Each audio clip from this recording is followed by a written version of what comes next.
Cześć, witam Was Energik w kolejnym odcinku. To było grane Console Edition i dzisiaj mam dla Was grę Silent Hill Shattered Memories.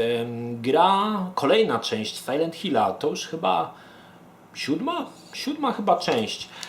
Shattered Memories, gra, która jest w pewien sposób, to jest za duże słowo, za małe słowo, remake'iem części pierwszej z PlayStation 1, czyli tego klasycznego Silent Hilla.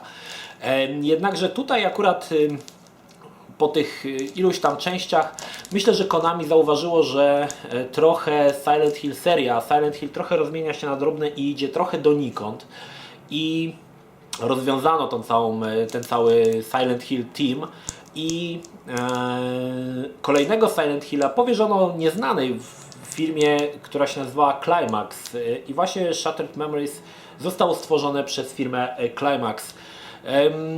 Wcześniej ta firma nie zrobiła chyba nic takiego. Wiem, że teraz to robi Assassin's Creed Chronicles chyba właśnie przy tym dłubie, przy tych 3 częściach albo dłubała. Natomiast Shattered Memories jest grą, która została przez nich stworzona i tak jak mówię, no nie jest to remake części pierwszej. Autorzy po prostu, czy też deweloper wziął podstawowe założenia pierwszego Silent Hilla i przeniósł je do tej gry, natomiast dodał tyle nowego, że praktycznie ta gra jest, grając w jedynkę Silent Hilla z PlayStation i grając w tą wersję, praktycznie nie zauważysz podobieństw, bo to są zupełnie inne gry. Zostawiono ten podstawowy koncept, czyli Harry'ego Masona, który przybywa do Silent Hill, budzi się po wypadku samochodowym i znika jego córka Cheryl i przez całą grę on tą córkę stara się znaleźć, czyli ten podstawowy koncept, który był w podstawowym Silent Hillu.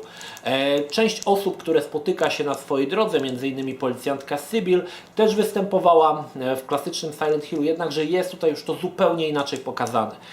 Kolejna rzecz, o której warto wspomnieć o tej grze, to to, że jest to chyba jeden z najbardziej nieznanych Silent Hillów polskiemu graczowi, łącznie z Silent Hill Origins, który też mam i który się kiedyś pojawi. Dlaczego? Ponieważ Silent Hill Shattered Memories pojawił się najpierw na Nintendo Wii, które w Polsce miało niewiele osób, a potem pojawiła się konwersja na PSP i na PS2. Dlaczego tak mało osób, tak powiedziałem, że mało osób znało tą grę, skoro gra pojawiła się na PlayStation 2? Dlatego, że ona pojawiła się w 2008 roku, czy jakoś tak. Dosyć późno, poczekajcie, chciałbym to zobaczyć, to jest dosyć ważne. Ale nie zobaczę, bo mam ją zapieczętowaną jeszcze. Zobaczycie sobie na Wikipedii, którym. W każdym razie już na rynku było PlayStation 3 i radziło sobie naprawdę nieźle, a tu pojawia się jeszcze gra na PlayStation 2, czyli jakby krok do tyłu. Większość ludzi już nie miało PlayStation 2, więc tej gry nie kupiło. Przełożyło się to oczywiście na bardzo słabiutką sprzedaż. Na 3 platformach PSP, PS2 i Wii sprzedało się troszkę ponad 400 000, także gra po prostu graczom nieznana z tego powodu, tak? Znaczy, myślę, że powodem było to, że zdecydowano się na konwersję na PlayStation 2, którą już wtedy niewiele osób miało. Podobno jest gra dostępna też na PlayStation Store, na PlayStation 3, ale tego nie sprawdzałem, także tutaj nie potwierdzam tej informacji, musicie sobie sami zobaczyć. Jeszcze jedna taka ciekawostka, wersja na PlayStation 2 jest jedną z najbardziej drogich gier do kupienia. No z racji tego, że mało się tych egzemplarzy sprzedało i ona jest ogólnie trudno dostępna. Znaczy na eBay ją traficie, ale jest ona dosyć droga. Ja jeszcze mam to szczęście, że ona jest w folii, którą sam spakowałem, ale dodatkowo jest jeszcze w folii od PlayStation, tak, z tym paskiem jeszcze na PlayStation 2, także mamy jeszcze nie rozpakowaną.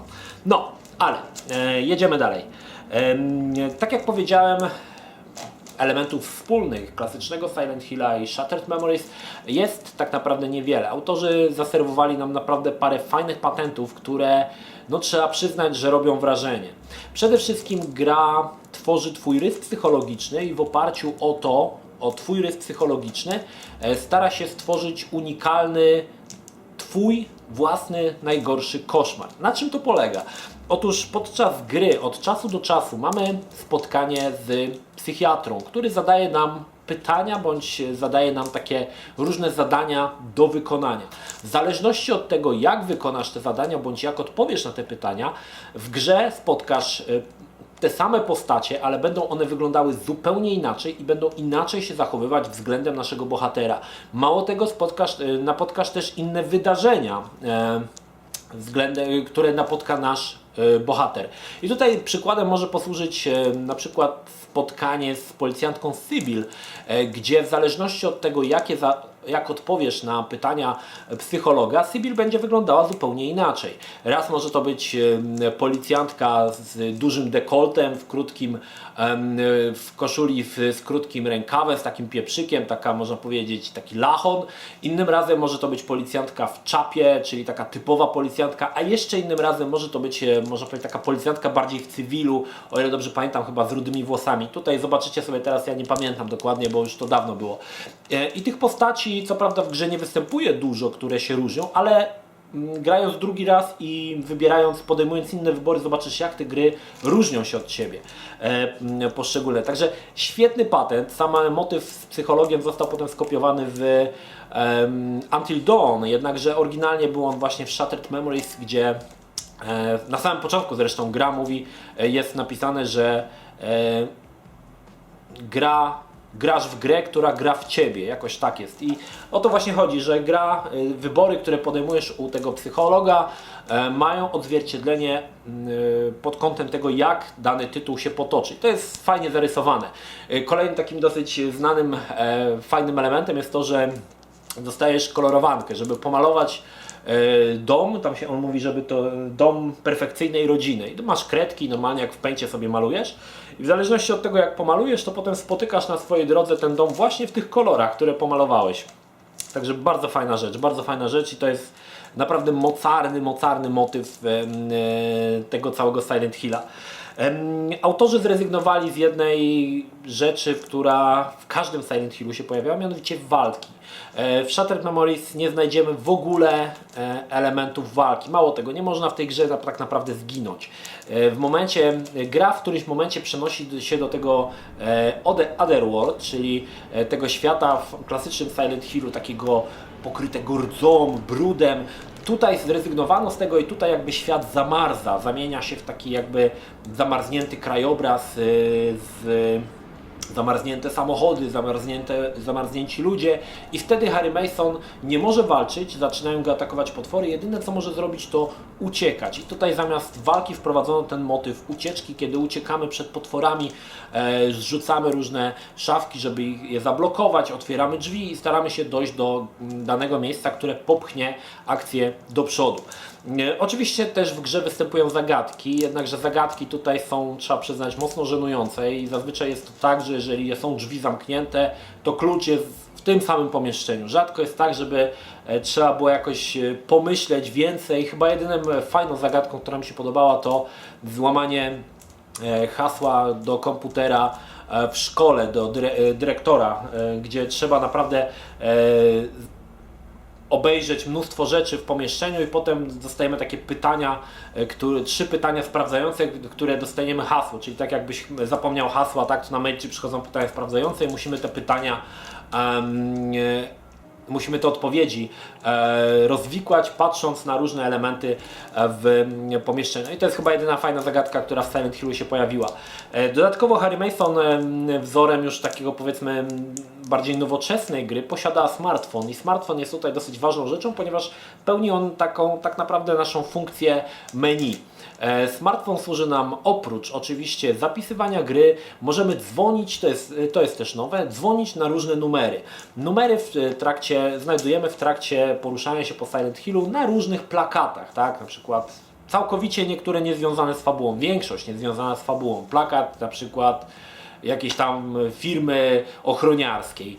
I jest numer. Możesz pod ten numer zadzwonić, pogadać tam z ochroniarzem albo posłuchać nagranej wiadomości. To jest fajne. Dodatkowo Harry Mason w komórce ma też aparat, czyli czasami znajdujemy na swojej drodze tajemnicze cienie, które jakoś tak lekko widać. Możemy zrobić zdjęcie, wtedy pokazuje nam się pełny obraz na naszej komórce i dostajemy wiadomość głosową. Także muszę przyznać, że tutaj fajnie został wykorzystany ten motyw komóry. Dodatkowo mamy w komórce mapę z GPS-em.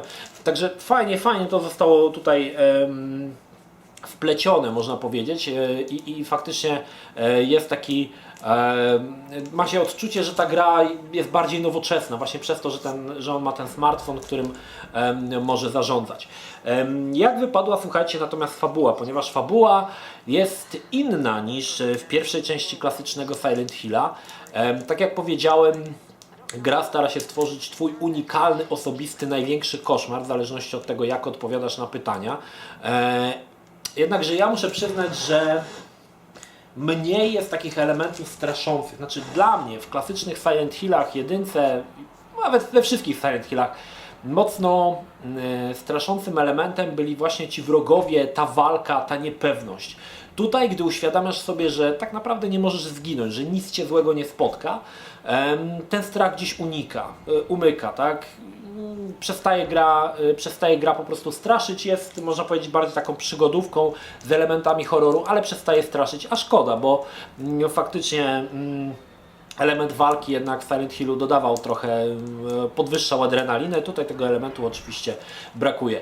No i oczywiście gra jest podzielona jakby na takie segmenty, czyli mamy psychiatrę, mamy chodzenie w stylu z widokiem z trzeciej osoby, gdy zwiedzamy miasteczko Silent Hill. Tutaj nic nas złego nie może spotkać, możemy spotkać jakieś postacie, z nimi pogadać, zadzwonić sobie po numery, szukać tych cieni, znajdować różne takie rzeczy, które się nazywają mementos, ponieważ nie ma tutaj czegoś takiego jak zbieranie mnóstwa rzeczy, które musimy wykorzystać. Zazwyczaj jest to jeden przedmiot typu klucz, który otwiera drzwi. Nigdy nie masz dwóch przedmiotów naraz zebranych.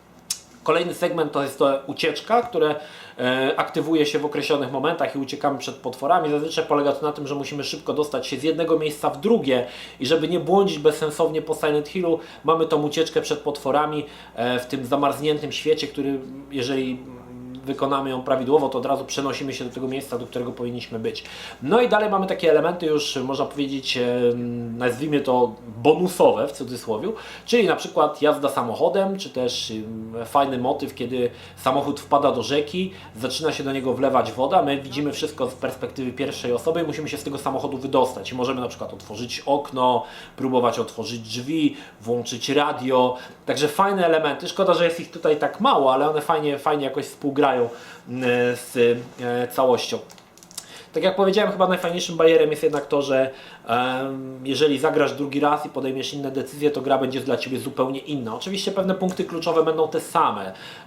Wylądujesz w tych samych miejscach, w których zawsze musisz wylądować, jednakże spotkasz postacie, które inaczej się do Ciebie odnoszą, wyglądają inaczej i pewne zdarzenia raz będą miały miejsce, raz nie, bądź będą miały inne, będą wyglądały troszkę inaczej. Także można powiedzieć, że w zależności od tych wyborów będziesz miał inne cutscenki. Może tak, to jest chyba najprostsze stwierdzenie. Natomiast gra jeszcze oferuje jeden bardzo dobry twist, czyli twist na końcu, nie zdradzę jaki, ale zakończenie jest naprawdę mocne i za pierwszym razem byłem mocno zaskoczony tym zakończeniem. Można powiedzieć, że to jest takie zakończenie w stylu takim filmowym, kiedy nie spodziewasz się tego i nagle BUM! Dostajesz po prostu w mordę bardzo dobrą konkluzją całej gry. I to jest chyba najfajniejszy motyw, też bardzo fajny motyw, to warto zagrać chociażby, oczywiście grać ze zrozumieniem, chociażby dla tego zakończenia, które jest naprawdę dobre i jest zdecydowanie lepsze niż w klasycznym Silent Hillu. I chyba tylko według mnie zakończenie Silent Hilla 4 The Room bije to zakończenie z Shattered Memories. Ale to jest oczywiście moje subiektywne zdanie, każdy może mieć swoje, także jeżeli uważacie, że w dwójce jest lepsze, no to pewnie w dwójce jest lepsze. Natomiast jeszcze parę słów na temat samej gry. Dzisiaj gra może jest ciężka do zdobycia. Drugim problemem jest to, że nie można w nią grać na emulatorze. Ona się odpali, ale liczne bugi, błędy, glitche właściwie uniemożliwiają jakąkolwiek grę. Jedynie można zagrać ją na oryginalnym PlayStation, dlatego ten segment osób, które prawdopodobnie po tym filmie sięgną po tę grę, będzie jeszcze mniejszy. Oczywiście jeszcze jest ta wersja na PlayStation 3, której niestety nie mogę potwierdzić, czy jest, czy nie ma, ale muszę przyznać, że zdecydowanie grę polecam, bo jest to naprawdę fajny tytuł. Jeżeli graliście w klasycznego Silent Hilla i mówicie, a tam nie będę grał w remake, to jest zupełnie inna gra. Są tylko takie podstawowe filary tej gry, które łączą z klasycznym Silent Hillem, ale wszystko jest całkowicie inne. Zachęcam też do spróbowania zagrania dwukrotnie, chociażby minimum, i spróbowania wybrania innych wyborów u psychiatry i zobaczyć, jak gra się zmieni, jak zmieni się ciężkość pewnych elementów na inne elementy. Także to jest naprawdę bardzo fajne doświadczenie i polecam jak najbardziej.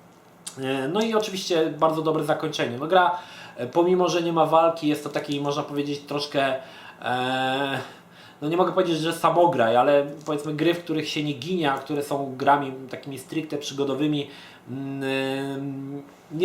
nie wzbudzają w nas uczucia strachu. No niestety tutaj też tak jest, że ten strach niestety gdzieś uleciał.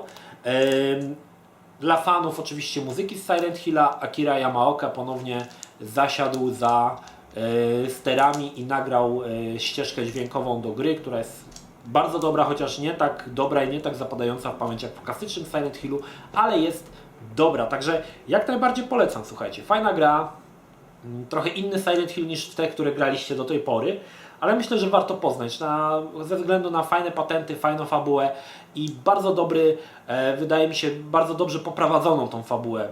Z racji tego, że gra jest troszkę bardziej liniowa niż klasyczny Silent Hill, który w sumie nie był jakoś specjalnie rozbudowany świat, ale no, tam można było te zaułki sobie zwiedzać. Tutaj tego nie ma, tutaj gra jest bardziej liniowa, od punktu A do punktu B, przez co możemy bardziej dokładnie śledzić oczywiście fabułę. Tak jak jeszcze wspomnę, gra jest w wersji na PlayStation 2, na Wii i na PSP. Grafika podobno najlepsza jest na Wii, najgorsza na PSP, a na PlayStation 2 jest gdzieś pewnie pośrodku pomiędzy Wii a PSP. No ja grałem na PlayStation 2 i mogę polecić. Jeszcze na koniec wspomnę, że firma Climax stworzyła jeszcze Silent Hill Origins, czyli prequel wszystkich części Silent Hilla, ale nim zajmiemy się kiedy indziej. Pamiętam, że to jest też dobra gra, grałem w nią co prawda na PSP, ale chętnie zapoznam się z nią w wersji na PlayStation 2. Także do Shattered Memories jeszcze raz zachęcam wszystkich fanów Cichego Wzgórza, bo naprawdę warto. To tyle. Pozdrawiam Was, Energik, trzymajcie się, do następnego. Cześć.